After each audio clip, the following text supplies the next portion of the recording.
Nous sommes à Vieux Habitants parce que nous avons souhaité valoriser le travail qui a été réalisé ces derniers mois.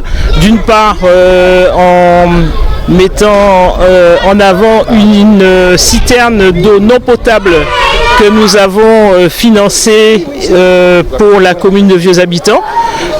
Qui se trouve donc sur la plage de Simao, de façon à permettre aux habitants de disposer d'eau non potable, je précise, pour répondre à leurs premiers besoins en cas de difficulté du type cyclone, coupure d'eau, tremblement de terre, sait-on jamais. Voilà, ça c'était la première opération. Et puis la deuxième opération, c'est celle où on est, c'est sur l'école donc du bourg.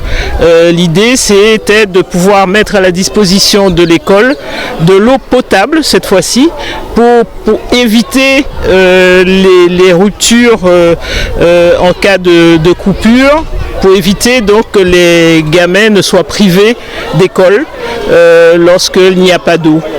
Soit à cause de coupures dues au distributeur, soit à cause de phénomènes cycloniques ou autres. Voilà.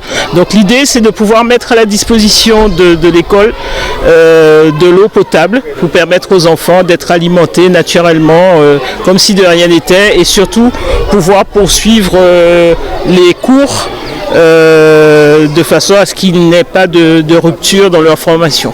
Oui, c'est depuis quand on est arrivé en 2020, c'est une première opération qui concernait donc avoir de l'eau potable pour la cuisine centrale, pour la production d'aliments pour nos enfants, pour faire confectionner les repas, et d'avoir de l'eau potable dans les écoles, l'école de Géry, l'école de Cousinière, l'école de Marigot et l'école du Bourg, même si Géry aujourd'hui est en travaux, parce qu'on reconstruit l'école, mais le Bourg, Marigot et Cousinière, il y a donc maintenant, même quand il y a des coupures d'eau, il y a une continuité qui se fait parce qu'on a de l'eau potable, de l'eau utilisable pour les enfants, pour la continuité pédagogique, pour l'éducation. Donc c'est une belle opération, il me semble, au-delà de l'aspect technique, mais c'est aussi à nos enfants. Penser à nos enfants, c'est penser aussi à faire en sorte qu'il n'y ait pas de rupture dans l'apprentissage et que chaque problème technique qui se pose sur la question de l'eau potable, bien qu'on arrête parce que c'est des protocoles de l'éducation nationale.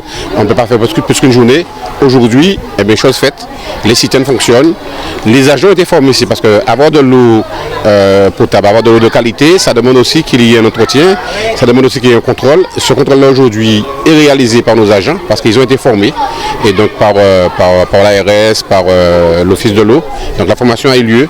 Donc aujourd'hui une belle opération, oui, un partenariat avec l'Office de l'eau sur l'éducation, pour nos écoles. Donc c'est une des priorités de cette équipe-là, cette mandature-là, c'est tout pour nos enfants, parce qu'on sait très bien que Vieux Habitants de demain, ce sont nos enfants, donc ça commence ici, ça commence en maternelle, ça commence en primaire, ça commence à l'école en CP, en CM2, et donc faire en sorte qu'il n'y ait pas de rupture dans l'apprentissage, d'avoir les moyens pour avoir le repas et pour avoir aussi les conditions pour continuer à travailler.